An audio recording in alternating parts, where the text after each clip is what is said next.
Avis vascular centre మన దేశంలోనే the best varicose vein hospital. Welcome to I dream media. So ఈరోజు మనం భారతీయం సత్యవాణి గారితో ఉన్నాము. వారితో స్పెషల్ చిట్ చాట్. అమ్మా నమస్తే. నమస్తే లక్ష్మి, బాగున్నావా? బాగున్నానమ్మా, చాలా దీపావళి శుభాకాంక్షలు. Thank you so much. మీకు కూడా చెప్పమ్మా. అంటే నేను రాగానే మీరు హోమం చేస్తూ కనిపించారు. అంటే నాకు చాలా ఆనందంగా, మనసుకి హ్యాపీగా అనిపించింది. ఇంట్లో ఎక్కడ చూసినా ఏసీలు లేవు. ఏంటి అసలు ఇది? నేను వేరే టాపిక్ అడగడానికి వచ్చాను. అసలు ఏంటి ఇంత న్యాచురల్ లివింగ్ ఏంటి అనేది ఒకసారి తెలుసుకుందాము. ఇది చూస్తేనేమో సిటీ నడిబొడ్డునుంది ఇల్లు, ఎట్లాగా మన పూర్వీకులు ఎలా బ్రతికారు, మన ఋషులు ఎలా బ్రతికారు, ఎలాంటి జీవన విధానాన్ని మనకు అందించారు. అలాగని పూర్తిగా ఋషుల్లాగాను మనం బ్రతకడం లేదు. కానీ ఆధునిక కాలానికి అవసరాన్ని బట్టి, అవసరాలు వేరు కోరికలు వేరు కదమ్మా.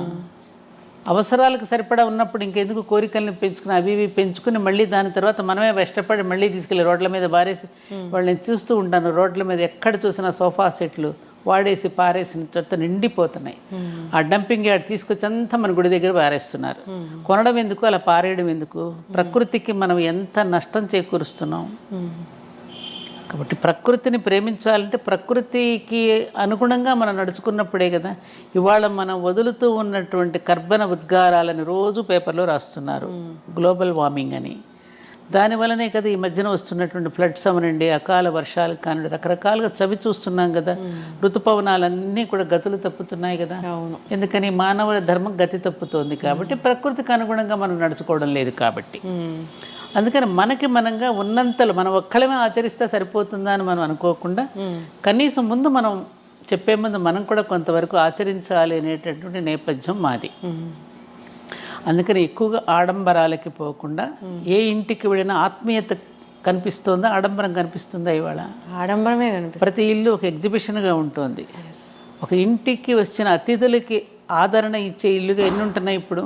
అది ముట్టుకో, ఇది ముట్టుకో, అది పాడైపోతుంది, ఇది షో కేసుల్లో బొమ్మలు, షో కేసులు ఉండే ఇవే కదా మనకి ఎక్కువగా తారసపడేది. ఏ ఇంటికి వెళ్ళిన ఒకళ్ళని చూసి ఒకళ్ళు పోటీ పడి సామాన్లు పోగు చేసుకుని చివరికి వెష్టపడి తర్వాత ఆ సామాన్ల మీద ఏదో ఒక రోజున విసుగు పుట్టి ఎక్కడో బారేస్తారు.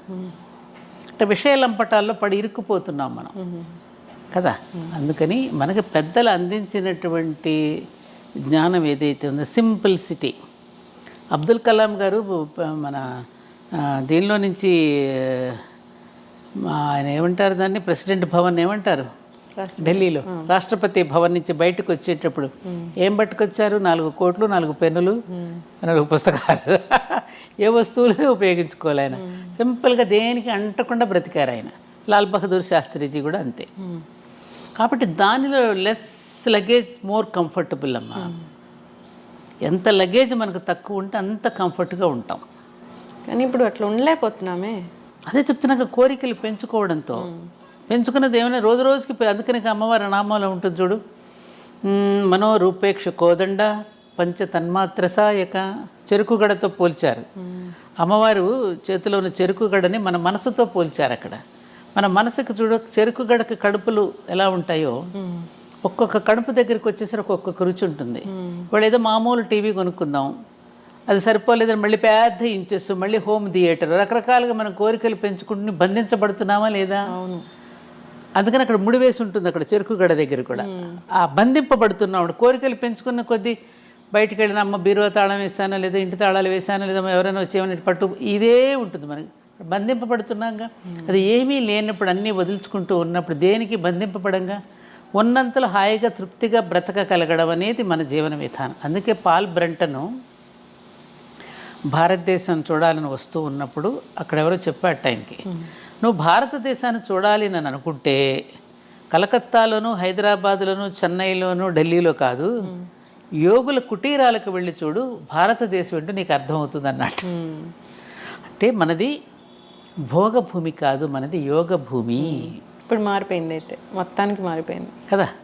ఇప్పుడు మారిపోయిందిగా పూర్తిగా. ఇవాళ అసలు మన భారతీయులు మనకు గర్వంగా చెప్పుకునే మనం ఇవాళ ఒక రకంగా సిగ్గుపడాల్సి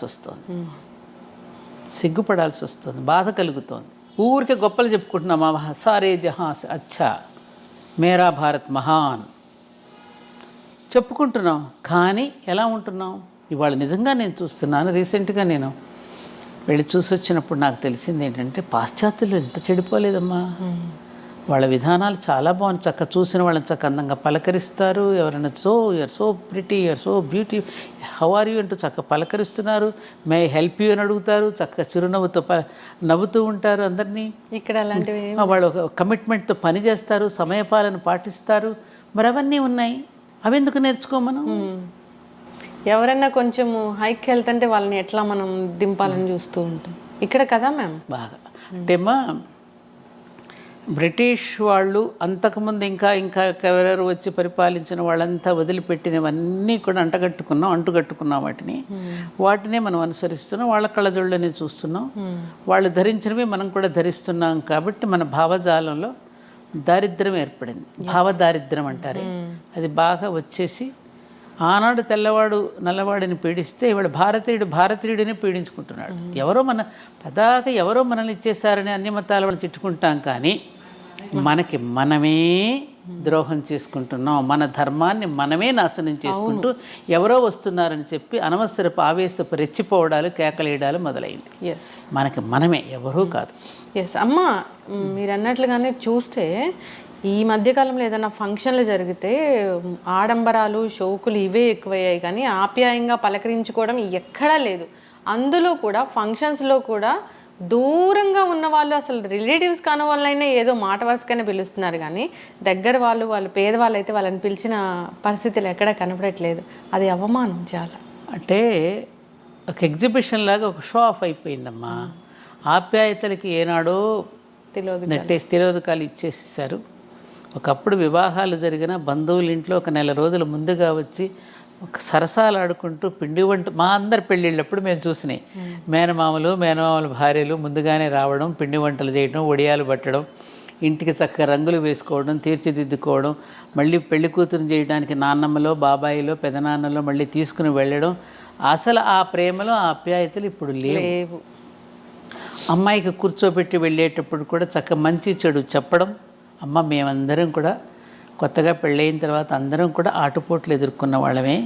ఎందుకంటే 2 రకాల కుటుంబాల సంబంధం కుదుర్చుకున్నప్పుడు రకరకాల అలవాట్లు ఉంటాయి, స్వభావాలు ఉంటాయి. వాటన్నింటినీ ఎదుర్కొని కొద్ది రోజులు ఓపిక పడితే చూడు, బ్రహ్మాండంగా ఓర్చుకుంటే ఓరుగలు లభిస్తుందమ్మా అని చెప్పేవారు. ఇవాళ లేదుగా. ఎంత మటుకు ముందే ఫోటోషూట్స్, డేటింగ్లు, రకరకాలైనటువంటి కొత్త వింతలన్నీ వచ్చేసాయి. ఆ అక్షతలు వేసేటప్పుడు కూడా వెళ్ళిన వాళ్ళు చాలా దూరాల్లో పెట్టేస్తున్నారు కదమ్మా. ఇప్పుడు ఇంకేంటి డెస్టినేషన్ ఏమంటారు, డెస్టినేషన్ వెడ్డింగ్స్. అందుకే మన డెస్టినీ ఇలా తగలబడుతుంది. ఆ డెస్టినేషన్ వెడ్డింగ్స్ అని ఇక్కడ దూర ప్రాంతాల్లో పెట్టడం, అక్కడికి వెళ్ళి 4-5 రోజులు రావడం. అమ్మాయికి అబ్బాయికి చక్కగా ఏది పంచల్ ఫంక్షన్స్ అని, హాఫ్ శారీస్ ఫంక్షన్ అని పెడతారు. చివరికి హాఫ్ శారీ వేసుకోదు. ఆ ఫంక్షన్ పెట్టినప్పుడు కూడా మెహందీ ఫంక్షన్స్, కాక్టైల్ పార్టీస్. నువ్వు సంపాదించిన సంపదను ఖర్చు పెట్టడానికి ఎన్ని మంచి పనులు లేవు? అవును, బోలెడున్నాయి కదా. వాటన్నింటికీ మనసు రాదు. వీటికి మాత్రం విపరీతంగా ఖర్చు పెడితే మిగతా వాళ్ళలో అసూయాద్వేషాలు ఎవరు ప్రబలింపజేస్తున్నారు? మనం కాదా? కాబట్టి ఈ అవలక్షణాలన్నీ కూడా కలియొక్క లక్షణాలమ్మా. ఇవన్నీ కూడా మనకి బాగా ప్రబలుతున్నాయి. ఇవన్నీ కొంత నివారించుకుంటే సమాజం అంతా ఆరోగ్యంగా ఉంటుంది. అయితే మహిళలు తమ ఆరోగ్యం గురించి తాము పట్టించుకోవట్లేదు. కొవ్వొత్తిలాగా కరిగిపోతూ ఉన్నారు, కానీ వాళ్ళ ఆరోగ్యం గురించి పట్టించుకోకుండా ఇంటిల్లిపాది ఆరోగ్యం గురించి పట్టించుకుంటూ ఉన్నారు. ఇప్పుడు రకరకాల క్యాన్సర్లు అనేవి వస్తున్నాయి. ప్యాడ్స్ వాడితే క్యాన్సర్ వస్తుందని చెప్తూ ఉన్నారు. బ్రెస్ట్ క్యాన్సర్ వచ్చింది, అది ఎప్పుడో లేట్ స్టేజ్లో తెలిసింది అని చెప్తూ ఉన్నారు. ఇవన్నీ కూడా ముందుగా గమనించుకునే పరిస్థితి ఉంది ఉమెన్కి. అంటే ఉమెన్ అంటే ఇలాగే ఉండాలా? తన గురించి తాను పట్టించుకోకుండా అందరి గురించి పట్టించుకుంటూ తాను ఇలా కరిగిపోవాలనేది మన శాస్త్రంలో. అమ్మా, చాలా వింత ప్రశ్న, తమాషాగా ఉంది. మంచి ప్రశ్నే వేసావు. మొత్తానికి నీకు ఈ విషయం తెలియాలి కాబట్టి. అసలు విమెన్ అనేది తనను గురించి తాను పట్టించుకుంటే సమాజం నిలవదమ్మా. తనను గురించి తాను పట్టించుకోకపోవడమే ఆవిడ గొప్పతనం. విన్నావా? అందుకని ఆరోగ్యంగా జీవించగలుగుతుంది. తనను గురించి తాను పట్టించుకుంటూ ఇతరులను పట్టించుకోకపోవడం వల్ల మానసిక ఆరోగ్యం చెడిపోతుంది. తాను ఎప్పుడూ కూడా ఉదయం లేచిన అందరికంటే ముందు ఎవరు లెగుస్తారు ఇంట్లో? మన అమ్మ. అంతేనా? అందరికంటే ఆఖరిగా పడుకునేది ఎవరు? అమ్మే. ఎవరినెవరిని చూసుకుంటోంది? బిడ్డల్ని, భర్తని, కుటుంబాన్ని అలా పాలించుకోవడంలో వాళ్ళకి ఆనందం ఉంది. ఆవిడ అంటే పూల సంఖ్యలను ఆవిడే వేసుకుంది, ఎవరో వెయ్యలా. పూల సంఖ్యలవి తనకు తానే బంధించుకుంది తనను తాను ప్రేమలో. అటువంటి హార్మోన్స్ స్త్రీకి భగవంతుడు సృష్టికర్తే పెట్టాడు. అలా ఉండాలి. ఆ ప్రేమించకుండా ఉండలేని తనాన్ని, చెయ్యకుండా ఉండలేని తనాన్ని, వండి పెట్టకుండా ఉండలేని తనాన్ని భగవంతుడు స్త్రీకి ప్రసాదించాడు. కాబట్టి ఆవిడ పూజనీయురాలు అయ్యింది, ఆరాధనీయురాలు అయ్యింది. అందుకని స్త్రీలకు పూజ చేశారు, కానీ ఎక్కడన్నా పురుషులకు పూజ చేశారా? సువాసిని పూజ, కన్యా పూజ మన దసరా నవరాత్రులలో పురుషుడికి ఎక్కడ చేయలేదు. ఎందుకని స్త్రీలకు పూజ చేశారు? అందుకని సగటు స్త్రీ ఎప్పుడూ కూడా తన గురించి తాను ఆలోచించుకోదు. ఇప్పుడు చూడు, మేమందరం మాకు అందరూ అలవాటు. ఇంట్లో ఎప్పుడైనా ఆఫీస్ మీదే, క్యాంప్ మీద భర్త ఊరెళ్ళాడు అనుకో, తన కోసం తను ఎప్పుడైనా వండుకుంటుందా? ముందే ఆయన లేరు కదా, ఏదో పచ్చడో మజ్జిగో వేసుకుని తినేసి కాలక్షేపం చేసేస్తుంది. ఎవరి కోసం చేస్తుందా వంట? అది బిడ్డల కోసం, భర్త కోసం. అంతే. తనను గురించి తాను అందుకని ఆవిడకి జగన్మాతకి ఉన్న లక్షణాలన్నీ కూడా ప్రతి స్త్రీలోనూ ఉన్నాయమ్మా. స్త్రీ అంటేనే సకారం, రకారం, తకారం, సత్వగుణ, రజోగుణ, తమోగుణాలు 3 సరైన నిష్పత్తిలో ఉంటాయి. మన బిల్డింగ్ కట్టేటప్పుడు సిమెంటు, ఇసుక, నీళ్లు ఏ పాళ్లలో కలిపితే బిల్డింగ్ గట్టిగా ఉంటుందో, ఈ సమపాళ్లలో ఉంచుకోగలిగిన స్త్రీ ఎప్పుడైతే గట్టిగా నిలబడగలుగుతుందో అప్పుడు ఆ కుటుంబం బాగుంటుంది. అంతే. కానీ అందుకని ఆవిడ తనని గురించి ఇప్పుడు దేవాలయానికి వెళ్ళినా తన పేరు చెప్పుకోదు చూడు, అక్కడే అర్థమైపోతుంది. పలానా శ్రీనివాసరావు నామధేయస్య తద్ధర్మపత్ని సమేతస్య సహ కుటుంబానా అంటుంది. తన పేరు చెప్పుకుందా? శ్రీమతి అండ్ శ్రీ. కానీ అన్నింట్లోనూ ఆవిడికే పెద్దపీట వేసింది వేదం. భార్యాభర్తలు, పార్వతీ పరమేశ్వర్లు, ఏమ్మా సీతారాములు అనేది మిస్సెస్ అండ్ మిస్టర్ అని. అక్కడ మిస్టర్ అండ్ మిస్సెస్ అంటారు ఆ దేశాల్లో, మనకి శ్రీమతి అండ్ శ్రీ అంటారు. శ్రీవారికి మతి తెచ్చేది ఆవిడే, మతి పోగొట్టేది ఆవిడే, రెండు ఆవిడే. 2 రకాలుగానే ఆవిడే ఉంటుంది. కాబట్టి నువ్వు అనుకున్నట్టుగా స్త్రీ తనను పట్టించుకుంటే కుదరదు. ఇప్పుడు తనను గురించి తాను పట్టించుకుంటున్నారు కాబట్టే బిడ్డలు అనాథలవుతున్నారు. కరెక్ట్. తన ఎంత మటుకు తన షోకులు, తన లైఫ్, తనలాంటి దీనిలోకి పడిపోతుంది కాబట్టి పిల్లలు అనాథలైపోయి పిల్లలు పిచ్చోడైపోతున్నారుగా. తాను కూడా ఒంటరిగా ఇదైపోయి ఆలోచిస్తుంది కదా, మానసికంగా ఒక డిప్రెషన్. అందుకని డిప్రెషన్ నువ్వు రాకుండా ఉండాలంటే స్త్రీ ఎప్పుడు తన పని చేస్తూనే ఉండాలి. ఎప్పుడైతే తను ఒంటరిగా ఉంటుందో, అందరితో కలివిడిగా లేకోకుండా, అప్పుడు ఆవిడ ఒక రకమైన మానసికమైనటువంటి ఒక వ్యాధికి గురైపోతుంది. ఎప్పుడు పనిలో ఉండాల్సిందే. పని ఎప్పుడూ కూడా మీరు అనుకున్నట్టు అనారోగ్యాన్ని ఇవ్వదమ్మా. పని చేస్తూ ఉన్న కొద్దీ ఆరోగ్యం ఉంటుంది. చాలామంది అనుకుంటారు శక్తి ఉంటేనే పని చేస్తాం అనుకుంటాం. కాదు, పని చేస్తూ ఉన్న కొద్దీ శక్తి పెరుగుతుంది, జనరేట్ అవుతూ ఉంటుంది. ఎందుకని నీకు ఎగ్జాంపుల్, ఇప్పుడు మన ఇంటికి కరెంట్ ఎంత తెచ్చుకుంటాం? ఇంటికి సరిపడానే తెచ్చుకుంటాం. ఫ్యాక్టరీకి సరిపడా ఎక్కువ కావాలి కరెంట్. అలాగే మనం బాగా పని చేస్తూ ఉన్న కొద్దీ, ఫ్యాక్టరీ అంత పని చేస్తూ ఉన్న కొద్దీ ఆ మహాప్రాణం నుండి మనకు ప్రాణశక్తి ఎప్పుడు ప్రసారం అవుతూ ఉంటుంది. ఈ సూక్ష్మం తెలిస్తే మనకి నిరంతరం పనిచేసి ఆరోగ్యంగా ఉంటాం. ఇందాక నువ్వు అన్నావు చూడు, తల్లి పిల్లలకి చాలా చిన్నప్పుడే బ్రెస్ట్ క్యాన్సర్స్ ఏమైనా వస్తున్నాయని. బ్రెస్ట్ క్యాన్సర్ రావడానికి అస్సలు కారణం ఏమిటంటే మెయిన్ బిడ్డలకి పాలు ఇవ్వకపోవడం వల్ల. నువ్వు ఎప్పుడైతే తల్లి పిల్లలకి 1 సంవత్సరం పాటు పాలు ఇస్తుందో వాళ్ళకి క్యాన్సర్ రాదు. ఈ మధ్య ఏ తల్లి కూడా బిడ్డలకి పాలు ఇవ్వడానికి ఇష్టపట్టలేదు, బిడ్డలను కనడానికి కూడా ఇష్టపట్టల్లా. అందం పోతుందని, శ్రమ అని, నొప్పులు భరించలేమని, ఓపిక లేదని, ఓర్పు లేదని రకరకాల అద్దె గర్భాలు కూడా తీసుకుని పిల్లల్ని కనేటటువంటి ఒక దారుణమైనటువంటి పరిస్థితికి మనం వచ్చేసాం. అందుకని తనను ఆ పని చేయడం వల్ల ఆమె ఆరోగ్యం చెడిపోవటంలా, మనం అనుసరిస్తున్న విధానాల వల్ల ఆరోగ్యం చెడుతోందేమో తప్ప ఆమె నిరంతరము పని చేస్తూ ఉన్న కొద్దీ ఆవిడ ఆరోగ్యవంతంగా ఉంటుంది. మానసికంగా కూడా ఆవిడ ఆనందపడుతుంది. ఆనందమే ఆరోగ్యం. అంటే మేమంతా అలా చేసుకున్న వాళ్ళమేగా. మా అమ్మలో మా అత్తగారులు వాళ్ళందరూ కూడా నిరంతరం బిడ్డల కోసం, భర్త కోసం పని చేసి వాళ్ళందరూ అలసిపోయి అలసటలోనే ఒక ఆనందాన్ని పొంది పనిలోనే విశ్రాంతిని పొందిన వాళ్ళు. ఇవాళ ఏది ఇప్పుడు చేస్తున్నటువంటి ఆధునిక యువతలు చేసే ఉద్యోగాలు కొంత స్ట్రెస్కి గురవుతున్నారు. మన ఇంట్లో మనం చేసుకుంటామమ్మా, చేసుకున్నంతసేపు చేసుకుని కాసేపు విశ్రాంతి కావాలంటే మనం విశ్రాంతి తీసుకుంటాం. అదే నువ్వు మరొకరి దగ్గర పని చేస్తున్నప్పుడు నీకు దొరకదు కదా అది. అప్పుడు నువ్వు స్ట్రెస్ ఫీల్ అవుతావు. మీరు చేసే పని కూడా ఎప్పుడు కూడా ఒక రేడియేషన్ దగ్గర పనిచేస్తున్నారు. ఇప్పుడు ఎక్కువగా సాఫ్ట్వేర్ ఉద్యోగాలు అలాగే కెమెరాస్ ముందు చేసేటప్పుడు తప్పనిసరిగా ఆ రేడియేషన్ వల్ల మీకు ఒక ఇరిటేషన్ వస్తుంది. దానివల్ల చిరాకు వస్తుంది. ఆ చిరాకు వల్ల ఏమవుతుంది, కోపం వస్తుంది. కోపం వస్తే ఇంకొకళ్ళు ఏదో ఒక మాట అనేస్తాం. ఆ మాట వల్ల తగువులు ఆడుకుంటాం, గొడవలు జరుగుతాయి, సంఘర్షణలు. దానివల్ల ఆరోగ్యాలు అంటే ఏమిటి, మనకు మనం తెచ్చిపెట్టుకున్నటువంటి బాధల వల్ల, ఎక్స్ట్రా వర్క్స్ వల్ల మనం బాధపడుతున్నాం తప్ప మన సహజంగా జీవించే విధానంలో మాత్రం ఎక్కడా కూడా ఒత్తిడి లేదు.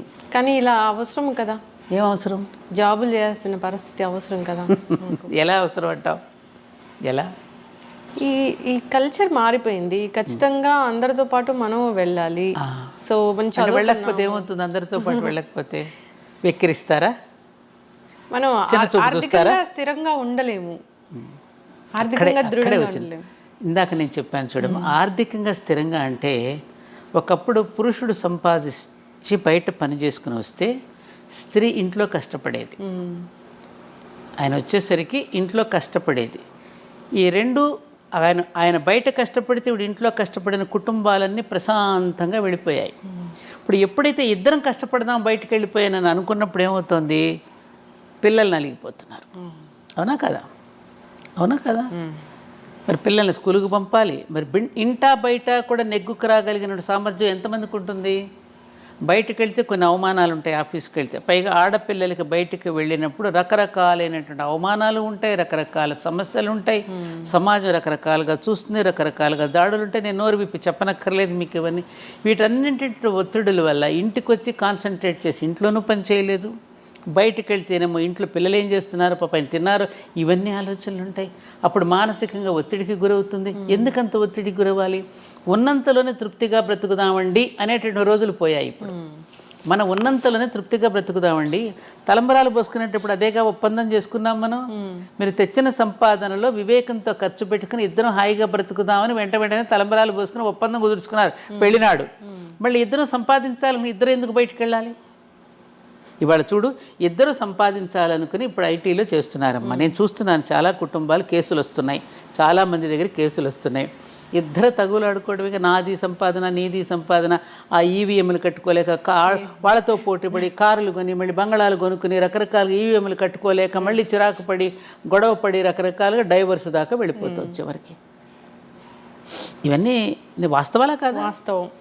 నేననేది ఏమిటంటే, ఎవరో ఏదో అనుకుంటారని, మన డబ్బులు లేకపోతే, మన బంగళాలు కారులు లేకపోతే మనల్ని చిన్నచూపు చూస్తారేమోనని అనే దాంట్లో నీ జీవితం నలిగిపోతుంది కదా అంటున్నాను నేను. ఎందుకు చక్కని చదువులు అందించాలని వెళ్తున్నారేమో. ఏది చక్కటి చదువు? కాన్వెంట్లోనా? అది చక్కని చదువు అని ఎలా అంటే, వాడు ఏసీ రూమ్ పెట్టేసి ఒక మంచి బ్యాన్ పంపించేసి వాడు మంచి బుద్ధులు నేర్పిస్తున్నాడని నమ్మకం మీకుందా? ఉంటే ఇలా ఎందుకు ఉంటుంది సమాజం? నువ్వు చదువుకుంటున్నావుగా, నువ్వు కూర్చుని ఎందుకు చెప్పుకో నీ బిడ్డలకు నీ చదువు. నువ్వు బాగా నీ బిడ్డలకు చదువు చెప్పుకుంటావని కదా నేను చదివించింది. నువ్వు వాళ్ళని ఎవరో వదిలేసి నువ్వు ఎక్కడికో పోవడం ఎందుకు? నీ పిల్లలకి ఎవరు పట్టించుకుంటారు? మా అత్తగారు అంటూ ఉండేవాళ్ళు ఎప్పుడు, నీ ఒంటి మీద బట్టలు మీకు నీకు శ్రద్ధ లేక చాకలికి వేస్తే అంత శ్రద్ధగా ఎందుకు ఉతుకుతాడే అనేది. ఆమెకు ఎవరో చెప్పారు, మా అత్తగారు ఎప్పుడు నాతో అనేది. మన బిడ్డల మీద మనకు శ్రద్ధ లేకపోతే బయట వాళ్ళకి ఎందుకు ఉంటుందమ్మా? మహిళకి ఆర్థిక స్వాతంత్రం అవసరమే కదా మ్యామ్. మరి ఎప్పుడు ఉందమ్మా? అసలు ఈ దేశంలో స్త్రీకి ఉన్నంత ఆర్థిక స్వాతంత్రం ఏ దేశంలో ఏ స్త్రీకి ఏ రకమైన స్వాతంత్రము లేదు. కొంతమంది చేసినటువంటి దాని సమాజానికి మొత్తానికి మనం కట్టొద్దు. అసలు తీసుకొచ్చి ఆవిడ చేతికే ఇస్తాడన్నీ. మా అమ్మలందరూ బ్రహ్మాండమైనటువంటి వాళ్ళ బడ్జెట్ కానీ వాళ్ళ ప్రణాళిక కానీ వాళ్ళు ఎంత బాగుండేవారు వాళ్ళందరూ. ఏముంది వాళ్ళ దగ్గర? వాళ్ళేం బయటికి వెళ్ళి ఉద్యోగాలు చేయలేదే. పండగలకు బట్టలు కొనే దగ్గర నుంచి మనకు చేసేటువంటి పిల్లలకు నగలు చేయించే దగ్గర నుంచి అందరూ ఆర్థిక స్వాతంత్రం స్త్రీలదే. స్త్రీ చేతికే ఇచ్చాడు, స్త్రీ నిండా దింపుతున్నాడు. పురుషుడు సంపాదించింది నువ్వు నగలు పెట్టుకుంటున్నావు, పట్టుపట్టు చీరలు కట్టుకుంటున్నావు అంటే ఎవరు తెచ్చింది? అదంతా పురుషుడు సంపాదించి తెచ్చి నీ ఒంటి నిండా నింపడంలా. అండర్స్టాండింగ్, అహంకారం, నేను నాది అనేటటువంటిది ఎప్పుడైతే వచ్చిందో అప్పుడు ఈ ఘర్షణలన్నీ వస్తున్నాయి. మనది, ఇది మన కుటుంబం, మన సంసారం, మనం ఆలోచించుకుందామని అనుకున్నప్పుడు గొడవలు రావు. ఎస్. అందుకనమ్మా స్త్రీ తనను గురించి తాను ఏనాడు పట్టించుకోదు. అది ఎవరో పట్టించుకోవాలని కూడా తాను ఎప్పుడు ఇందాక చెప్పిన పూల సంకెళ్ళు తానే వేసుకున్నది. ఆవిడకి అందులో ఆనందం ఉంది, తినిపించడంలో, వండి పెట్టడంలో. చూడు, ఎవరింటికన్నా వెళ్ళి నువ్వు గబుక్కుని పరిగెత్తేది ఎవరి ఇంటికి బంధువులు వస్తే, అన్నయ్య గారు అలా కూర్చోండి, మీరు పేపర్ చూస్తూ ఉండండి, టిక్కులు చేసుకొస్తానని చేయి గడుక్కుని గబగబా తను తినే ఆహారం కూడా అక్కడ వదిలేసి గబగబా వంట చేసి పట్టుకొస్తుంది. అది పురుషుడు ఎందుకు చేయలేడు? అలాంటి హార్మోన్స్, అలాంటి మానసిక స్థితి, స్త్రీని సన్నివేశాలే నిలబడతాయి జీవితంలో. పురుషుడినేమో ఎవరో నేర్పిస్తే నేర్చుకుంటాడు. స్త్రీకి ఒకరు నేర్పించనక్కర్లా. ఆమె పుట్టుకతోనే పరిణితి చెంది పుట్టింది భూమి మీదకి, పరిణితితోనే వచ్చింది. అందుకనే కన్యా పూజ దగ్గర నుంచి బాలా త్రిపుర సుందరి దగ్గర నుంచి రాజరాజేశ్వరి దగ్గర వరకు ఇన్ని అవతారాలలో 9 అవతారాలలో ఆవిడ ఎందుకు పూజ చేసాం? ఆమె యొక్క పరిణితి చెందిన స్థితిని మనకు కనిపిస్తుంది. అక్కడ పుట్టినప్పటి నుంచే ఎలా పరిణితి చెందుతూ పరిణామక్రమంలో ఆవిడ ఎలా ఎదిగిందో చూపించడానికి ఆ 9 రోజులు మన దేవీ నవరాత్రులలో అమ్మ యొక్క గొప్పతనాన్ని మనం చూపించుకున్నాం. అదే అసలు రియల్ ఉమెన్స్ డే అమ్మా. అసలు దసరా రోజే ఉమెన్స్ డే, మనం ఏదో ఎప్పుడో చేసుకుంటాం కానీ ఇంత ఉందిరా. అందుకని ఉమన్ అనేటువంటి ఇంగ్లీష్ వర్డ్లోనే మ్యాన్ ఉన్నాడు కదా, ఎస్హెచ్ఈ షీలోనే హీ ఉన్నాడు, ఫిమేల్లోనే మేల్ ఉన్నాడు. ఆమెలోనే ఆయన ఉన్నప్పుడు ఆవిడకి ప్రత్యేకతను కోరుకోదు. అంతా ఆవరించినటువంటి శక్తి అంతా ఆవిడదే. యాదేవి సర్వభూతేషు శక్తి రూపేణ సంస్థిత, మాతృరూపేణ సంస్థిత, దయారూపేణ, లక్ష్మీ రూపేణ, జాతి రూపేణ, నిద్రారూపేణ, క్షుధారూపేణ. ఆకలి రూపంలో ఉన్నది ఆవిడే, నిద్ర రూపంలో ఉన్నది ఆవిడ. అందుకే నిద్రాదేవి అంటాం మనం. నిద్రాదేవి ఒడిలోకి జారుకున్నాడండి అంటాం. సేద తీర్చేది ఆవిడే, లయకర్త్రి ఆవిడే, పోషణకర్త్రి ఆవిడే, సృష్టికర్త్రి ఆవిడే. అంతటా ఆవిడేనమ్మా. తన యొక్క శక్తిని తాను తెలుసుకోలేక పాపం బాధపడుతోంది. ఆమె యొక్క శక్తిని నువ్వు జాగృతం చేస్తే, ఆవిడేమిటో ఆవిడికి తెలియచేస్తే, అలా తెలియచేయబడే వీళ్ళందరూ కూడా ఆయుధాలు ఇచ్చారు. అందుకని ప్రతి పురుషుడు కూడా ఆమె యొక్క శక్తిని గుర్తించి తగినటువంటి ప్రోత్సాహాన్ని ఇస్తే ఆవిడ చేయలేనిదేది లేదు. అందుకని దేవతలందరూ కూడా తల ఒక శక్తిని ఇచ్చారంటే ఏమిటి?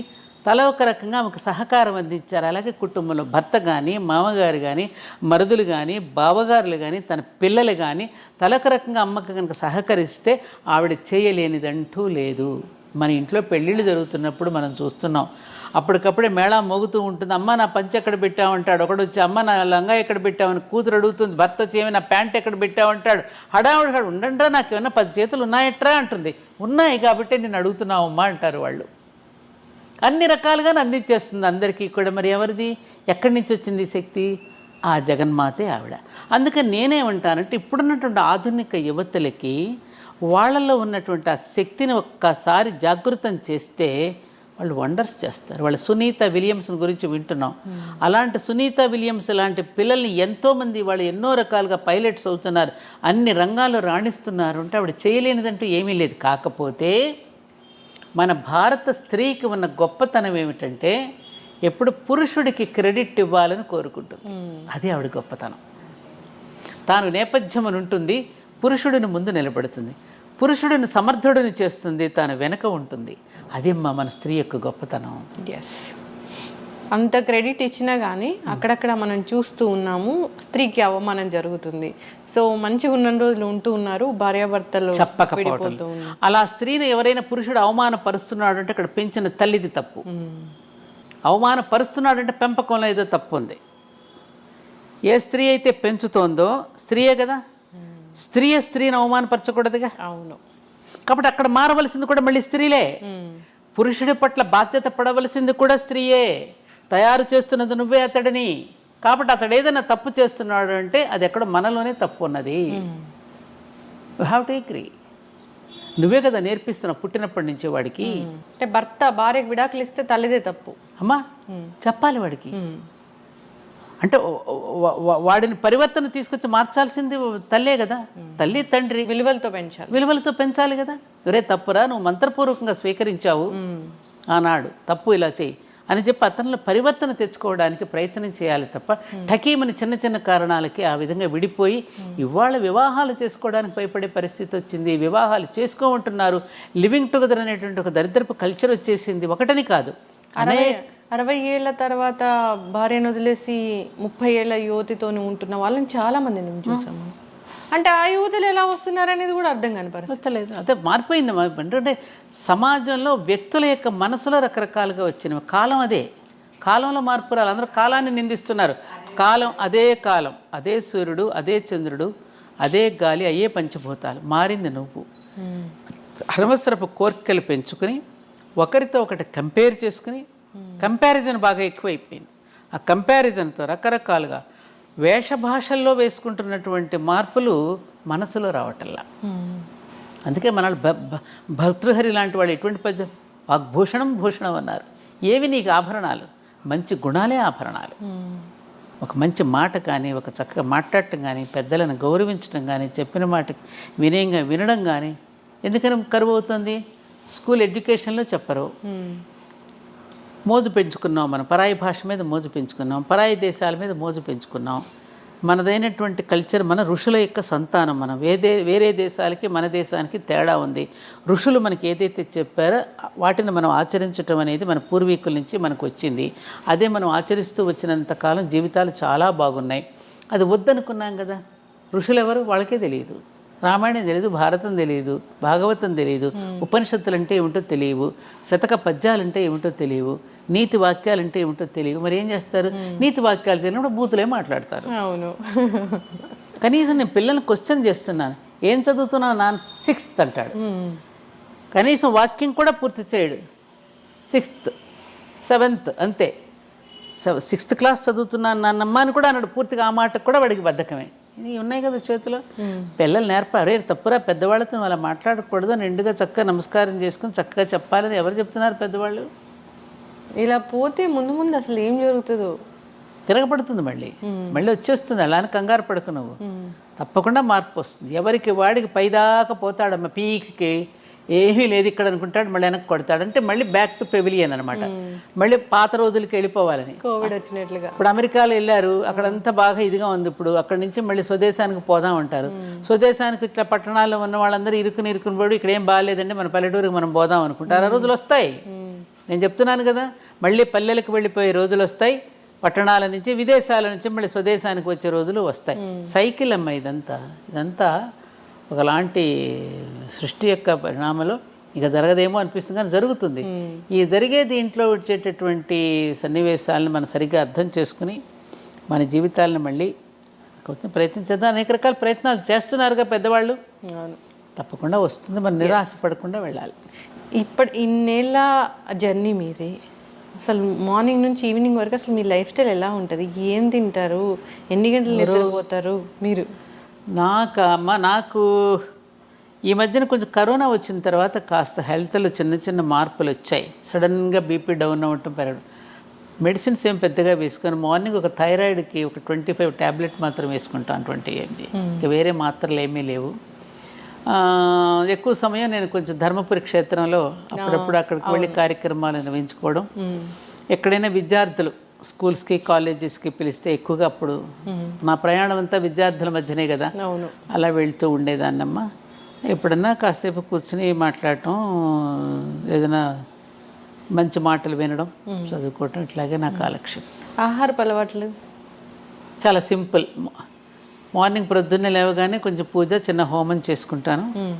తర్వాత కొంచెం ఇడ్లీయో ఉపవాసం, చిన్న అల్పాహారం తీసుకుంటాను. మళ్ళీ మధ్యాహ్నం భోజనం, మళ్ళీ సాయంకాలం అల్పాహారం. ఒక్కొక్కసారి ఉదయం తినకపోతే సాయంత్రం మళ్ళీ అల్పాహారం. నాకు భోజన వేళల్లో కరెక్ట్ వేళలంటూ ఉండవు.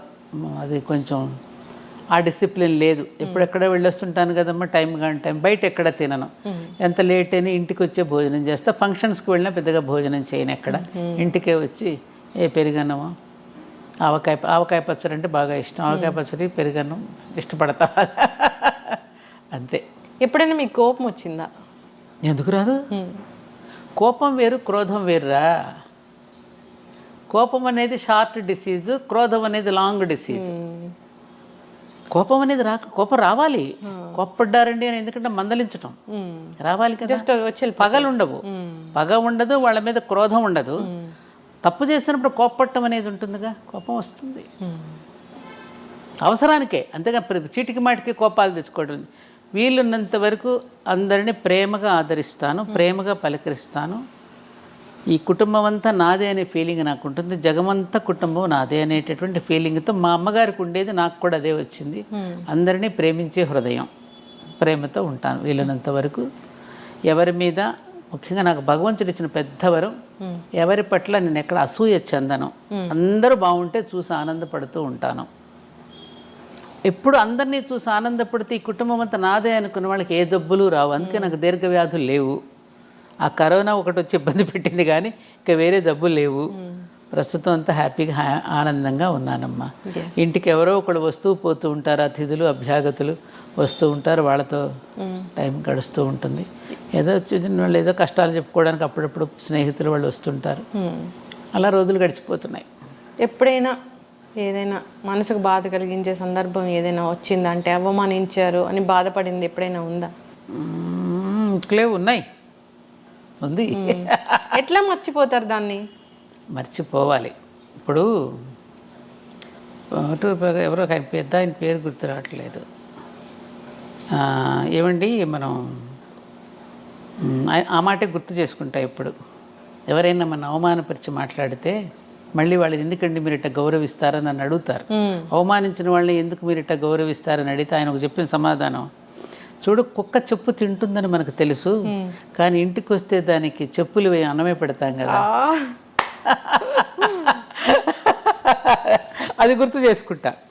అలా ఏంటంటే పెద్దలు చెప్పినటువంటి మాటలు మనకి ఆ విధమైనటువంటి ఒక దీన్ని ఇస్తూ ఉంటాయమ్మా. అందుకని మనం అవమానిస్తున్న వాడిని కూడా మనం ప్రేమిస్తూ ఉంటే ఏదో ఒక రోజు తప్పకుండా వాళ్ళలో పరివర్తన వస్తుంది. నాకు ఆ నమ్మకం ఉంది. అందుకని అది ప్రతి మనిషి జీవితంలో అవమానాలు పడని వాళ్ళు ఎవరు? ఇంకొకటి ఏమిటంటే మా మాస్టర్ గారు ఎప్పుడనేవారు, నిన్ను పరిహసిస్తున్నవాడు అవమానపరుస్తున్నవాడు కూడా పైవాడేనని తెలుసుకో. అంటే భగవంతుడే. ఎందుకని నువ్వు ఎంతవరకు నిలబడగలవో నిన్ను కుదిపి చూస్తున్నాడని అర్థం చేసుకో. కాబట్టి పరిహసిస్తున్నవాడు కూడా పైవాడే. ఎస్, ఇలాంటివన్నీ మనకు గుర్తొచ్చాయనుకో మనల్ని మనం తట్టుకోగలుగుతాం. మనల్ని మనమే ఇట్లా తట్టుకుంటాం. కొంచెం ఓపిక పట్టు. ఇంకొకటి కూడా ఉంది, రుద్రాధ్యాయంలో మనం చెప్పేటప్పుడు జంబే దదామి అని వస్తుంది ఆఖరిలో. మనం తప్పు చెయ్యకపోయినా మనల్ని అవమానిస్తూ ఉంటారు, నిందిస్తూ ఉంటారు కదా, అలాంటి వాడిని జంబే దదా శివుడి నోట్లో వేసేయమన్నాడు. ఆ మంత్రం అనాలా? అట్లా మంత్రం ఉంది అధ్యాయంలో, పూర్తి మంత్రం నేను సడన్గా గుర్తు రావట్లేదు కానీ ఆఖరిలో జంబే దధామి అని అంటాడనమాట. నేను తప్పు చెయ్యకపోయినా నన్ను అవమానించాడు అనుకో, ఇంకా నేనేం చేస్తాను? మన పెద్దవాళ్ళు వాడు పాపం వాడే అనుభవిస్తాడులే అంటాం కదా, అలా అనమాట. జంబే దధామి. నిజంగానే అనుభవిస్తారా? ఎప్పుడో డెఫినెట్గా ఈ మధ్యకాలం కొంచెం తొందరగా పెంచాడు. ఆయనకు కూడా బాగా ఎక్కువైపోయినాయి కేసుల పైన. అందుకని ఈ మధ్య నాకు కొంచెం చిత్రగుప్తుడికి చెప్పినట్టున్నాడు, రే చాలా పేరుకుపోతున్నాయి, సుప్రీంకోర్టులో కూడా అలా కేసులు తొందరగా క్లియర్ చేస్తే బాగుండు. ఇక్కడ చేయటం లేదు కానీ పైవాడు మాత్రం ఈ మధ్యన కొంచెం వేరే సెక్షన్ పెట్టి ఇప్పటికిప్పుడే అనుభవించేటట్టు చేస్తున్నాడు. ఈ చోట కర్మ, ఈ చోట ఈ రోజే చేస్తున్నాడు. మొదలు పెట్టాడు కొంచెం అక్కడ కొత్త జీవో పెట్టాడు యమధర్మరాజు కూడా. కర్మలు చేసే వాళ్ళు కూడా నిజంగా వెనకాడకుండా ఏమవుతుంది చేస్తే. ఇంకా ఇదొకటి ఉంది, చెడ్డ పనులు చేసిన వాళ్ళకే మంచి జరుగుతుందని, మంచి చేసే వాళ్ళకి ఎప్పుడు కష్టాలు ఉంటాయని. అంటే ఈ పరిపాలిస్తున్నది కలిపురుషుడు కదమ్మా. ఇప్పుడు కలిపురుషుడు చెడ్డవాళ్ళకి బాగా దోహదం చేస్తాడు, చెడు పనులు చేయటానికి మరింతగా దోహదపడతాడు కలి. ఇప్పుడు కలిపురుషుడు పరిపాలనలో ఉన్నాం మనం, ఇది కలియుగం కదా. మంచి వాళ్ళందరికీ ఒకటేం చెప్పాడు, భగవన్ నామస్మరణ. మంచి వాళ్ళ జోలికి రాలేడు కలిపురుషుడు. అట్లాగే నిబద్ధతతోనూ అలాగే నియమనిష్టలతో ఉన్నవాడిని కలి దరికి కూడా చేరలేడు. సీతాదేవి కనుక గడ్డి పరక వేస్తుంది చూడు, రావణాసురుడు తన దరికి చేరకుండా. అలా ఆ మంత్రం ఏదైతే ఉందో ఇప్పుడు ఆమె రాముడిని స్మరిస్తూ ఉంటుంది కదా సీతమ్మ, అందుకని గడ్డి పరక అడ్డం పెడుతుంది. అలాగే ఎప్పుడు కూడా భగవన్నామ స్మరణలో ఉన్నటువంటి వాళ్ళని కలిపురుషుడు ఏమీ చెయ్యలేడు.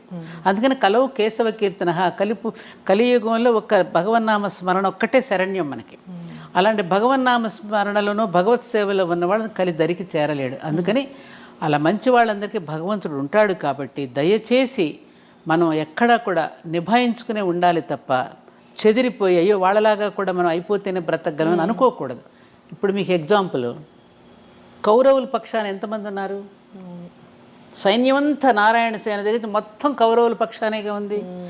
పాండవులు అనే 5గురు పక్షాన ఎవరున్నారు? భగవంతుడు ఒక్క కృష్ణుడు అనేవాడే ఉన్నాడు. చివరికి గెలిచింది ఎవరు? పాండవులేగా. నీతిగా నిజాయితీగా పాండవుల్లాగా బ్రతికితే శ్రీకృష్ణుడు అనేవాడు మన పక్కన ఉంటాడు. ఈ ధైర్యంతో మనం బ్రతికేస్తే ఎప్పటికైనా విజయం మంచి వాళ్ళకే. అది ఆ తత్వం మనకు బోధపడాలి అంటే సద్గోష్ఠి, సద్గ్రంథ పఠనము, సత్సాంగత్యము, సత్పురుషుల యొక్క కలయిక ఇవన్నీ ఉంటే ఆ ధైర్యంతో మనం బ్రతికేస్తాం. ఉన్నంతలో హాయిగా బ్రతకగలమమ్మ మనం. 1 ఎకరం పొలం పెట్టుకుని, ఒక ఆవునో ఒక గేదెనో పెట్టుకుని ఇంత కూరగాయల దొడ్లోనే పండించుకున్న జీవితాలు ఎంతమంది బ్రతకలా మన పూర్వీకులు. ఇప్పుడు కూడా మనం బ్రతకగలం.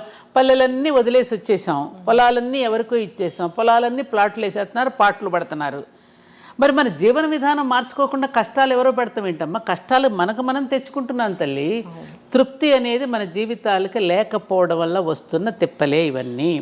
తృప్తిగా మనం బ్రతకగలం. 4 చీరలు పెట్టుకుని కూడా హాయిగా బతకగలం. వెనకటి రోజుల్లో కట్టుడు చీరలు 2, దాపుడు చీరలు 2 ఉండే. ఎక్కడైనా ఫంక్షన్కి వెళితే అమ్మనో యమ్మనో కట్టుకుని వెళ్ళారు. పిల్లలకి పెళ్లి కూతుర్లు చేస్తే కూడా పాత వాళ్ళ చీరలు కట్టి పెళ్ళిళ్ళు చేశారు. ఆ నగలు కూడా పెద్దవాళ్ళు ఎవరైనా పెట్టి చక్క పని కానిచ్చేసేసి కాపురాలు హాయిగా నిలబడ్డాయి. ఇప్పుడు పెళ్లి చీరే లక్షల్లో కడుతున్నారు. ఆడపిల్ల తల్లిదండ్రులకి అప్పులే మిగులుతున్నాయి. అది జీవితాంతం తీర్చలేనప్పుడు ఇంటి నిండా ఆ పెళ్లి ఆల్బమ్లు ఉంటున్నాయి. మళ్ళీ రెండో పెళ్లి కుదిర్చి ఈ ఆల్బమ్లు ఎక్కడ తయాలో అర్థం కావట్లేదు. వాడు ఎప్పుడైనా చూశాడంటే మళ్ళీ వాడి మనసు ఏమవుతుందో, ఈ అమ్మాయి ఆల్బమ్లు చూసి వాడేమనుకుంటాడో అని ఈ ఆల్బమ్లు దాయలేక తెస్తున్నారట ఇప్పుడు. కరెక్ట్. మొత్తం డీరైల్ అయిందంటాం చూడమ్మా. మొత్తం జీవితం పట్టాలు తప్పిపోయిందమ్మా. మానవ జీవితం పట్టాలు తప్పిపోయి జీవిందని ఏడిస్తే ఏం లాభం? నువ్వు మళ్ళీ పట్టాలకు ఎక్కువ పెద్దలు చెప్పిన బాటలోకి మళ్ళీ వెళ్ళు, అప్పుడు నీ జీవితం బాగుంటుంది. ఖచ్చితంగా మన రూట్స్ మనం మర్చిపోకూడదు, వెళ్ళాలి. పైగా జీవన విధానం ఎలా ఉంటే బాగుంటుందో అని చెప్పినటువంటి పుణ్యభూమి, జ్ఞానభూమి మన దేశమే. విశ్వగురు స్థానంలో ఉండి ప్రపంచానికి తెలియజేసింది. చాలామంది అవి తీసుకుని ఆచరిస్తున్నారు విదేశాలలో. మనం ఆచరించటలా. మనలాగా తిండిని పోగు చేసుకుని పిల్లల కోసం ఆస్తులు పెట్టి అట్లా చేయరు అక్కడ ఆ దేశాల్లో. ఉన్నంతలో పని చేస్తారు, వీకెండ్స్కి వెళ్తారు, ఎంజాయ్ చేస్తారు, చక్కగా పద్ధతిగా పని చేస్తారు, చక్కగా అందరినీ పలకరించుకుంటారు, హ్యాపీగా ఉంటారు వాళ్ళు. అందులో కొన్ని వాళ్ళు తీసుకుని ఆచరిస్తున్నారు, హ్యాపీగా ఉన్నారు కదా వాళ్ళంతా. ఇప్పుడు మన దాంట్లోకి వచ్చేస్తున్నారు. ఇస్కాన్కి వెళ్ళండి, జగన్నాథ రథయాత్రలు పాల్గొంటున్నారు, బ్రహ్మాండంగా సంగీతాలు పాడుతున్నారు, డాన్సులు వేస్తున్నారు. శ్రీకృష్ణ మనం కూడా చదవనంత అందంగా రుద్ర నమ్మక చమకాలు చదువుతున్నారు. భారతీయతను ప్రేమిస్తున్నారు ప్రపంచ దేశాలలో. ఆనాడు వివేకానందుడు చెప్పినటువంటి వాణి ఇంకా ఆగలదు, ఇంకా మోగుతూనే ఉంది ప్రపంచ దేశాలు భారతదేశం యొక్క గొప్పతనాన్ని. మరి మనం ఎందుకు తెలుసుకోవటం? చిన్న దానికి తగువలు, మత గొడవలు, కుల గొడవలు ఏమిటివన్నీ? కులాల మధ్య మతాల మధ్య చిచ్చు పెట్టుకుని మనం ఇప్పుడు ఈ మధ్య మళ్ళీ స్టార్ట్ అయింది. ఒకటమ్మా, ఏం చెప్తున్నాడు అనుకున్నప్పుడు ధర్మం గుర్తుకొస్తుందమ్మా. ఎవరు చెప్తున్నారు అన్నప్పుడు మతం గుర్తొస్తుంది. అలా వ్యక్తుల పేర్ల మీద మతాలు పెట్టేసి మధ్యలో చిచ్చులు పెట్టేసి ఎవరి ఇంటర్ప్రిటేషన్స్ వాళ్ళు ఇచ్చేస్తున్నారు, ఎవరి నిర్వచనాలు వాళ్ళు చెప్పేసి గందరగోళం సృష్టించేస్తున్నారు. ఏం చెప్పాడు అనేది ధర్మం, ఎవరు చెప్తున్నారు అన్నప్పుడు మతం పుట్టింది. మనది సనాతన ధర్మం, ఎటర్నల్ ధర్మ. అది సృష్టిలో ఉన్న ధర్మమే మానవ ధర్మం. ఈ మనిషి అనేవాడు విశ్వానికి ఒక నమూనాగా నిలిచాడు. విశ్వంలో ఏదుందో మానవుడి దేహంలో కూడా అదే ఉంది. బ్రహ్మాండంలో ఏదుందో పిండాండంలో అదే ఉంది. ఆ బ్రహ్మాండానికి పిండాండాన్ని శృతి కలుపుకొని జీవిస్తే నీ జీవనం బాగుంటుంది అని ఒక ముక్కలో చెప్పారు. దీనికి ఇన్ని గ్రంథాలు అక్కర్లేదు, ఇంత థీసిస్లు అక్కర్లేదు, ఇన్ని పిహెచ్డీలు అక్కర్లేదుగా. దీనికి ఎవరి నిర్వచనాలు వాళ్ళని చెప్పేసేసుకునేసరికి రకరకాలు పుట్టేసి అబ్బో నానా గందరగోళంగా ఉంటుంది. ఇప్పుడు టెంపుల్స్ ధ్వంసం చేసేంతవరకు వస్తుందిగా. వచ్చేస్తా పిచ్చి, ఎవరికి వాళ్ళు చేసేసుకోవటం. ఎవరు చేస్తున్నారో తెలియదు, ఎందుకు పుట్టిస్తున్నారో తెలియదు. అథవా ఎందుకని ఈ సనాతనం అనేటటువంటి ఎటర్నల్ ధర్మ, ఈ వేదం అనేది అపౌరుషేయం. ఇది ఎవరు సృష్టించింది కాదు, ఎవరు రాసింది కాదు, వ్యక్తులతో వచ్చింది కాదు. ఇది ఎప్పుడు సనాతనమే. ఇది ఎవరు ధ్వంసం చేయగలిగింది కాదు అసలు. హిమాలయాలను ఎవరైనా పెకలించి వేయగలరా? అలాంటిదే ఇది కూడా ఎవ్వరూ పెకలించలేరు. అలాంటి సనాతనమైన నిత్యనూతనమైనటువంటిది ఈ ధర్మాన్ని ఎవరు ఏం ఇవన్నీ మనుషులు చేసే పిచ్చి కోతలు పిచ్చి మాటలే తప్ప ఎవరు ఏం చేయలేరు దీన్ని.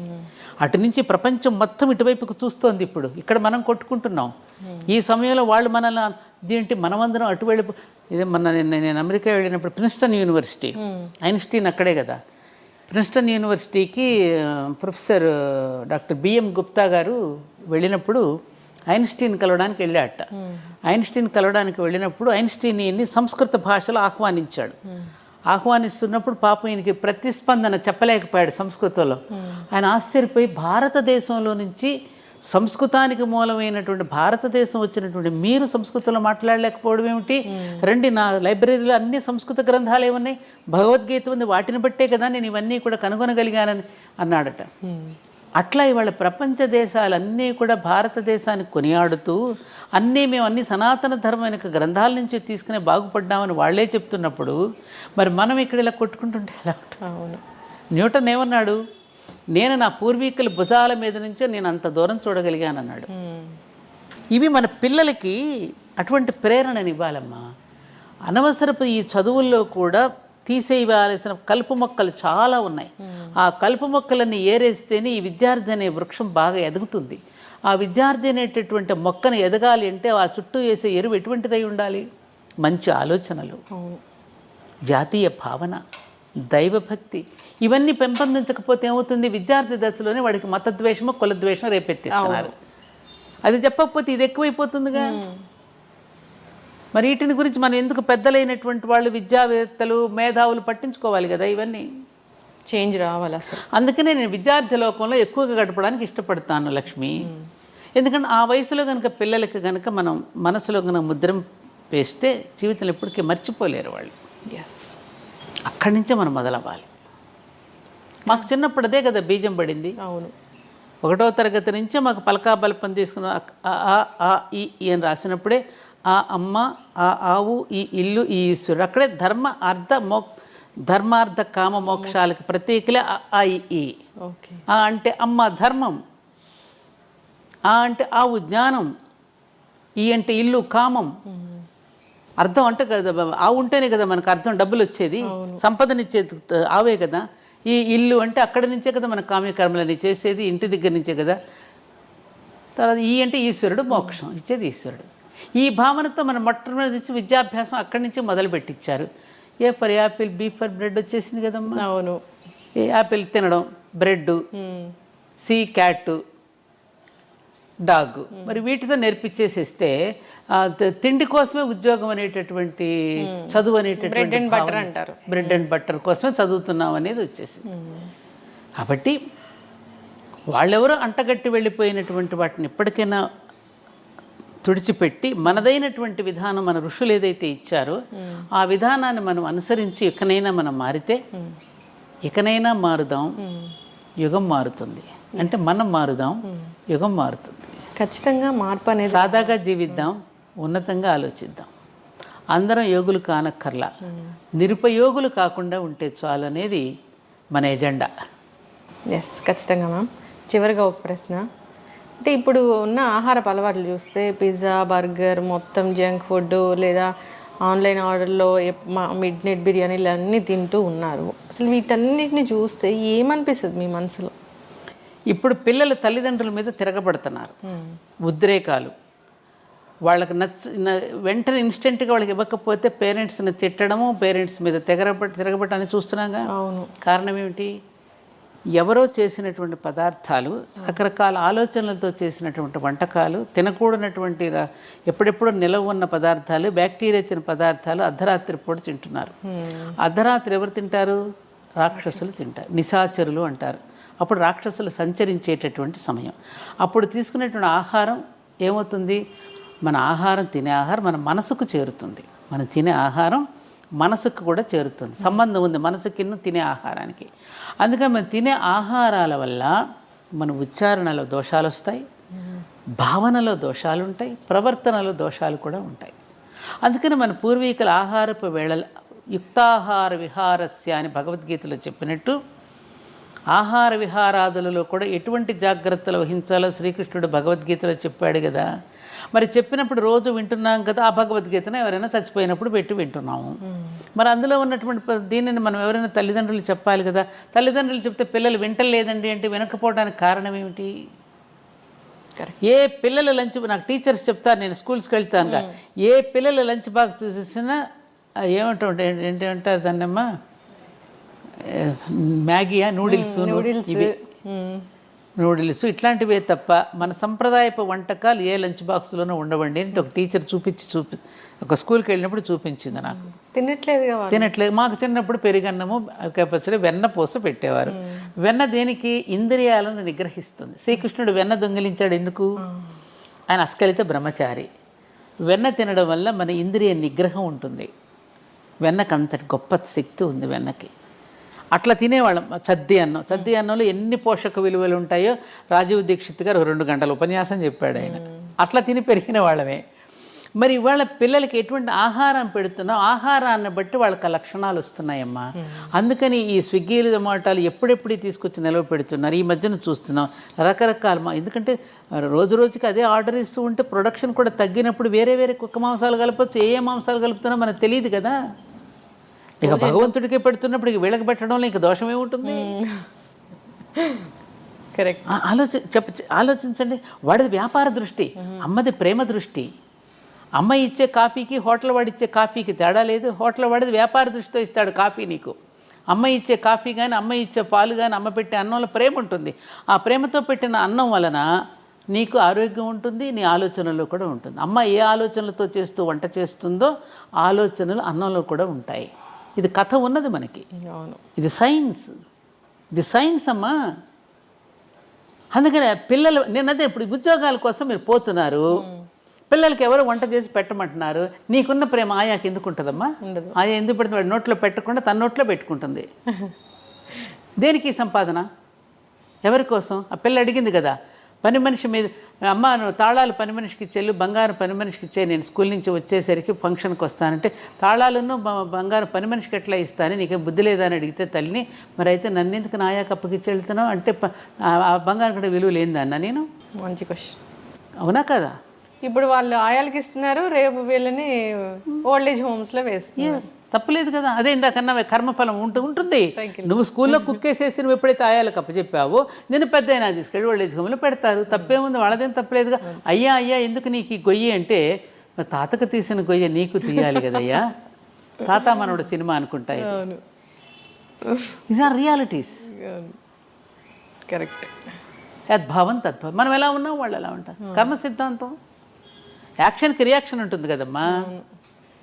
అందుకని ఉన్నంతలో తృప్తి పడుతూ వీలున్నంత వరకు భర్తలు ఉద్యోగాలు చేస్తూ ఉంటే కోపం వస్తుంది. హౌస్ వైఫ్ అంటే వాళ్ళకి ఒక చిన్న చూపు అనమాట. అందుకని హౌస్ మేకర్ అని చెప్పుకుంటున్నారు.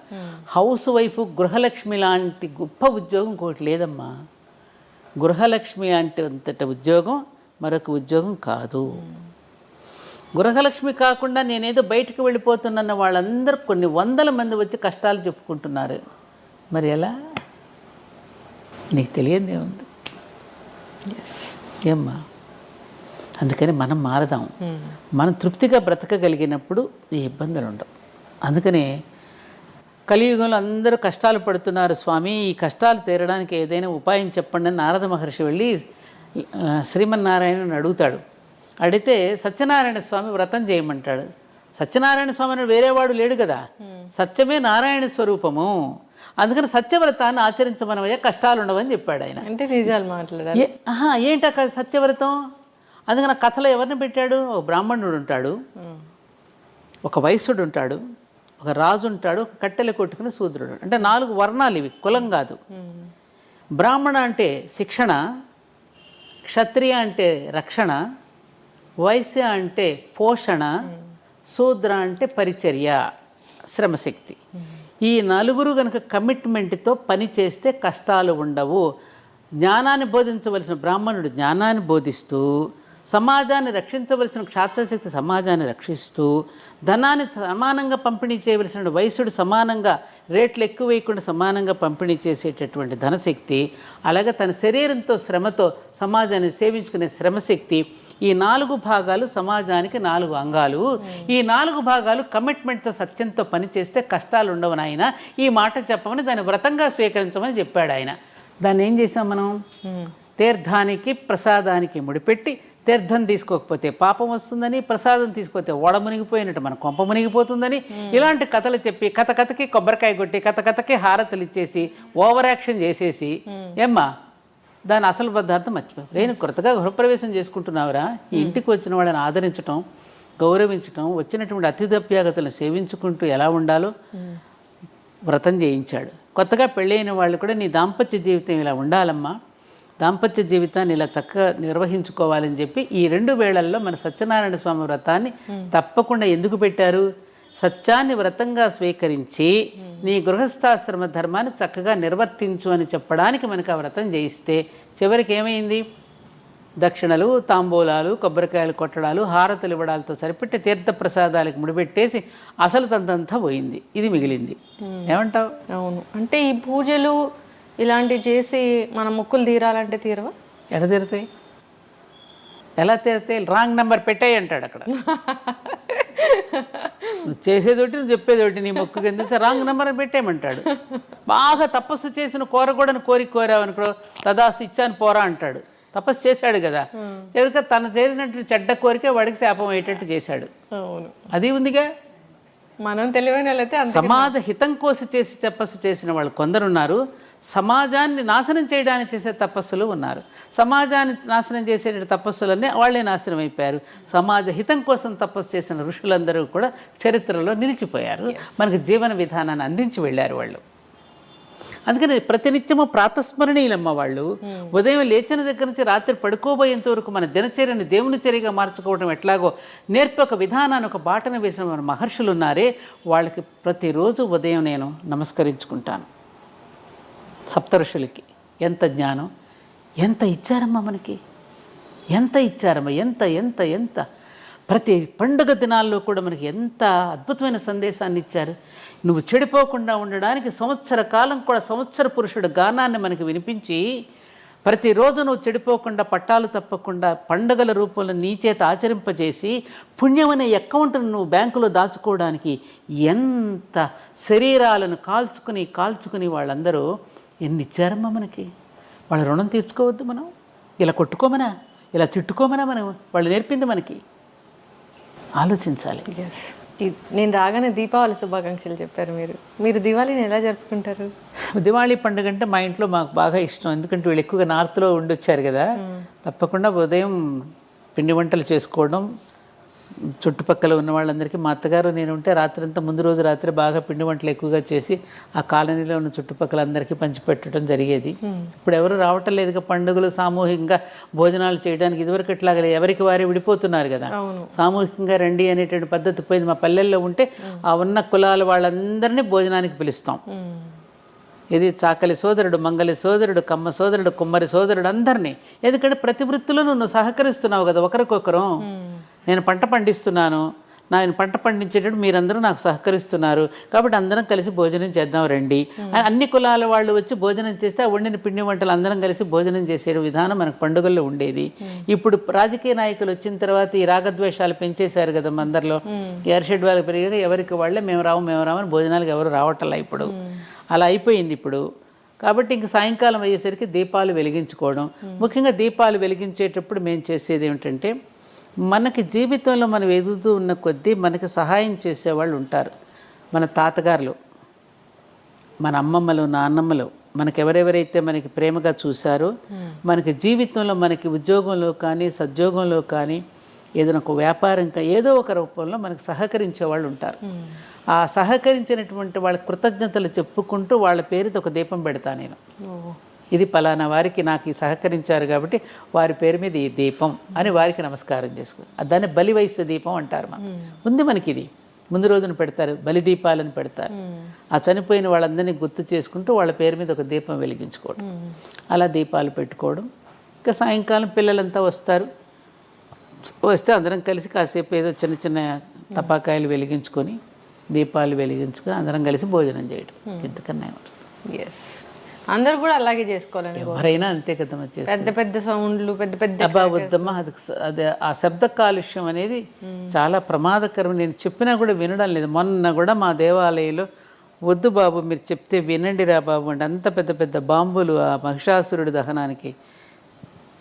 అది ఎంతమంది, కొంతమంది చుట్టుపక్కల వాళ్ళు కాస్త హార్ట్ పేషెంట్స్ కూడా ఉంటారు, వాళ్ళని కూడా మనం దృష్టిలో పెట్టుకోవాలి కదా. మన సరదాలు ఇతరులకు ఇబ్బంది పెట్టకూడదు.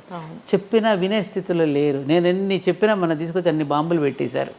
భయంకరం, పెట్టకూడదు. విష్ణు చక్రాలు, భూచక్రాలు, తారాజువలు, మతాబులు, చిచ్చుబుడ్లు అవి ఇష్టం, కళ్ళకి చూస్తానికి ఆనందంగా ఉంటాయి. అలాంటివి వెలిగించుకుంటే బాగుంటుంది. ఖచ్చితంగా అమ్మ, చాలా చక్కటి విషయాలు చెప్పారు. ఆచరించాలని కోరుకుందాం, అందరూ హాయిగా ఉండాలని కోరుకుందాము. సో ఇంకా నాకు చాలా డౌట్స్ ఉన్నాయి. ఈ సిరీస్ అనేది కంటిన్యూ చేయాలని నేను కోరుకుంటున్నాను. మీరు నాకు ఆచరిస్తున్నారు లేదు, ఇంకా సమాజంలో చాలామంది ఇంకా అటువంటి వాళ్ళు ఉన్నారు కాబట్టి ఇంకా సమాజంలో మనం బ్రతకగలుగుతున్నాం. లేరని నేను అనడంలా, ఉన్నారు ఇంకా ఎందుకంటే ఈ దేశం చెడిపోతే ప్రపంచానికి దిక్కు ఉండదు. అందుకని ఏ కొంచెం చెడు వచ్చినా కూడా ఆందోళన పడతాం మనం. అమ్మో ఈ మాత్రం చెడు కూడా భరించలేదు ఈ దేశం. ఇది ఆర్యావర్తనం అనే పుణ్యభూమి. ఆర్యావర్తనం అంటే ఏమిటి? ఆర్యులంటే వేరే ఎవరో కాదు, శ్రేష్ఠులు. శ్రేష్ఠులందరూ పుట్టినటువంటి భూమి ఇది. ఆర్యులందరూ వర్తించిన భూమి అంటే శ్రేష్టమైనటువంటి ఒక నోబుల్ పర్సన్స్ వర్తించినటువంటి భూమి. కాబట్టి ఇటువంటి భూమిలో చెడు అనేది ప్రవేశిస్తే ఇది ప్రపంచానికి కూడా మంచిది కాదు. ప్రపంచానికి కూడా దిక్సూచి మనమే కాబట్టి, ప్రపంచానికి కూడా జ్ఞానాన్ని అందించిన జ్ఞానభూమి కాబట్టి, ఆ మాత్రం చెడు వచ్చినా భరించలేనటువంటి భూమి కాబట్టి ఇలా ఆందోళన పడుతున్నాం. కానీ ఇంకా ప్రపంచంలో చాలామంది మంచి చేస్తున్నారమ్మా. మానవత్వం అనేది మహానుభావుడు. మన నిజంగా నేను అశ్రుతర్పణం నీ ఛానల్ ద్వారా టాటా గారు మహానుభావుడు. ఈ దేశం పట్ల కృతజ్ఞతతో ఆయన చేసి వెళ్ళినటువంటి మంచి పనులు, ఆయన జీవించిన ఇల్లు కూడా లేకుండా జీవించినటువంటి గొప్ప మహానుభావుడు కూడా మరి మన దేశంలో పుట్టి మనకి ఎంతో చేసినటువంటి జంషెడ్జీ టాటా దగ్గర నుంచి ఇప్పటి ఉన్నటువంటి ఈ టాటా దగ్గర వరకు మనందరం గుర్తుపెట్టుకోవాల్సినటువంటి వ్యక్తులు మన దేశంలో చాలామంది ఉన్నారమ్మా. కలాం గారి దగ్గర నుంచి ఎంతోమంది, వివేకానందుడు, వీళ్ళందరూ పుణ్యులు జన్మించినటువంటి జన్మభూమిలో పుట్టాం, మనం ఉన్నాము. కాబట్టి తప్పకుండా మన దేశం మళ్ళీ ప్రపంచానికి ఆదర్శంగా ఉంటుంది. ఈ తప్పులన్నింటినీ సరిదిద్దుకోవడానికి శక్తివంతమైనటువంటిది అన్నింటికంటే మీడియా. కాబట్టి మళ్ళీ దాన్ని చెడగొట్టినా బాగు చేసినా రెండు మీడియా చేతిలోనే ఉంది. కాబట్టి అటువంటి మీ మాధ్యమాల ద్వారా మంచి విషయాలను ఎక్కువగా ప్రసారం చేస్తూ ఉంటే అందరూ మంచి వైపే తప్పకుండా మళ్ళుతారు. ఖచ్చితంగా అమ్మ, మేము కూడా తూచా తప్పకుండా ఆచరిస్తాము. మంచి I dream it, I dream, నేను కలగంటాను. ఓకే, చక్కటి ఇన్ఫర్మేషన్ మ్యామ్, ధన్యవాదాలు. నమస్కారం లక్ష్మి, చాలా సంతోషం అమ్మా. And for more videos, please subscribe to iDream. Please subscribe to iDream. Please subscribe iDream. And please subscribe to iDream. For more videos, subscribe to iDream. please like, share and subscribe to the channel. Congratulations, iDream. Subscribe to iDream. Subscribe to iDream. So subscribe to iDream Media. iDream ki iDream team andarki huge congratulations. Please subscribe iDream Media. Please subscribe to iDream. Subscribe iDream. Please subscribe to iDream. iDream అంటే నా కళల ఛానల్ను subscribe చేసుకున్న నోరు తిరుగుతలేదు, మీరైతే గంట గుర్తు కొట్టండి. For more such videos, please subscribe to iDream. Subscribe to iDream. Please subscribe to iDream. Please subscribe iDream Media. Please do subscribe to iDream. Please subscribe to iDream Media. For best entertainment and information, please subscribe iDream. And don't forget to subscribe to iDream.